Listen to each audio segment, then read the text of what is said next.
Viewers, আপনাদেরকে একটি ক্ষুদ্র খামারির সুন্দর পরিপাটি গোয়াল ঘর দেখাবো।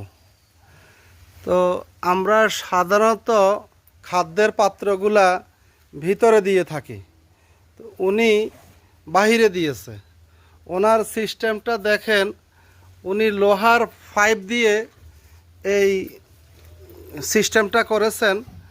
এতে ওনার বাহিরের ওয়াল অথবা বাহিরের যে বেড়া সেটা দেওয়া লাগে নাই, এমনভাবে করেছে এই যে এখান দিয়ে গরু মাথা ঢুকিয়ে খেতে পারে। তো এই সিস্টেমের কারণে বাতাস ঠিকমতো ঢুকতেছে, পাশাপাশি ওনার ওয়াল অথবা বেড়ার কাজটা হয়ে গেছে।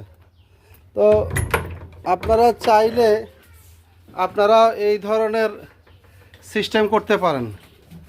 তো এটি আমার কাছে একটু ইউনিক মনে হয়েছে, সুন্দর মনে হয়েছে।